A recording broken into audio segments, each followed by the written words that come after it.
వైసీపీకి ఎమ్మెల్సీ సభ్యత్వానికి రాజీనామా చేసిన మర్రి రాజశేఖర్ మాజీ సీఎం జగన్, మాజీ మంత్రి రజనీపై తీవ్ర స్థాయిలో విమర్శలు చేశారు. తన రాజీనామాకు కారణం జగన్నేనని, తనను మోసం చేయడం వల్లనే పార్టీకి రాజీనామా చేశానని సంచలన వ్యాఖ్యలు చేశారు. పార్టీలో విడుదల రజనీకి ప్రాధాన్యతను పెంచి తనకు తగ్గించారని, గుంటూరులో ఓడిపోయిన వారిని తెచ్చి చిలకలూరిపేట ఇన్ఛార్జిగా నియమించారని ఆగ్రహం వ్యక్తం చేశారు. మర్రి వ్యాఖ్యలకు కౌంటర్ ఇచ్చారు మాజీ మంత్రి రజనీ. మర్రి గెలుపుకి వైఎస్ కుటుంబం ఎంతగానో సహకరించిందని, ఎమ్మెల్సీ పదవి ఇచ్చి జగన్ గౌరవించారని తెలిపారు. రెడ్ బుక్ రాజ్యాంగంపై మర్రి గళం వినిపించినట్లయితే ఆయన ప్రాధాన్యత మరింత పెరిగేదని అన్నారు. మర్రి రాజశేఖర్ ఆత్మ పరిశీలన చేసుకోవాలంటూ కౌంటర్ ఇచ్చారు.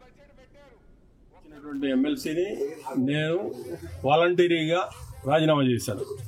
అది ఆమోదించాల్సిన బాధ్యత చైర్మన్ గారి మీద ఉంది. నేను రాజీనామా చేసి ఇంకో పార్టీలోకి వెళ్తున్నాను తప్ప ఆ పదవి తీసుకొని వెళ్ళలేదు. ఆ పదవి నిలబెట్టుకోవడానికి కూడా వెళ్ళలేదు. మేము రాజీనామా చేశాంగా, అది ఇప్పుడు అదే రాజీనామా చేయాల్సినటువంటి బాధ్యత ఆయనదే. మేము వాలంటీర్గా చేశాననే చెప్పాను. నా మీద ఎవరు ప్రభావం లేదు, నేను వాలంటీర్గా చేశానని చెప్పాను. 14 సంవత్సరాల పాటు పనిచేసి మేము అడిగింది ఏంది? గౌరవమేగా. అక్కడేమీ పని చేయకుండా మమ్మల్ని తీసుకెళ్ళి కొండ మీద కూర్చోబెట్టమని మేము అడుగుతున్నాం. మేము అన్కండిషనల్గానే చేరుతున్నాం. మేము కాంగ్రెస్ పార్టీ నిలబెట్టలా. ఆ రోజు రాజశేఖర రెడ్డి గారి మీద ఉన్నటువంటి అభిమానం, వాళ్ళ అబ్బాయి పార్టీ పెట్టాడని చెప్పి మేము వెళ్ళాం. కానీ కాంగ్రెస్ పార్టీ మమ్మల్ని ఏదో చేసిందని, లేకపోతే చేసింది 2004లో ఎవరో పోయి టికెట్ తెచ్చున్నారు, అవన్నీ కాదన్నారు. ప్రజలందరూ మమ్మల్ని నిలబెట్టారు, ఎమ్మెల్యేగా గెలిపించారు.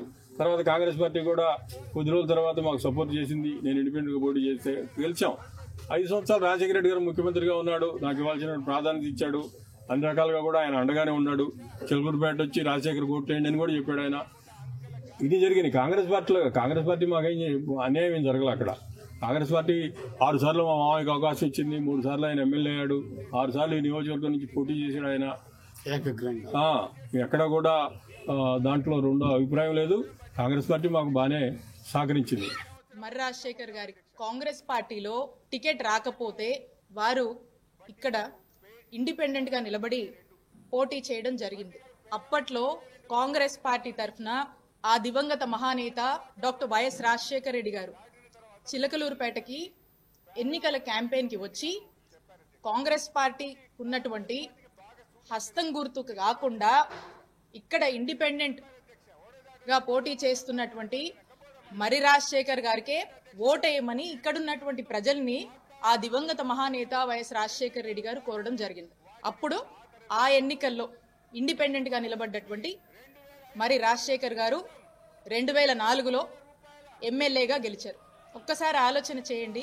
పార్టీ సింబుల్ని కాదని ఆ దివంగత నేత వైఎస్ రాజశేఖర రెడ్డి గారు మర్రి రాజశేఖర్ గారికి ఏ విధమైనటువంటి గౌరవాన్ని ఇచ్చారు, ఏ విధంగా మద్దతుగా నిలిచారు, వారు ఎమ్మెల్యేగా అవడానికి కారకులయ్యారు అనేటి విషయాన్ని నేను గుర్తు చేస్తున్నాను.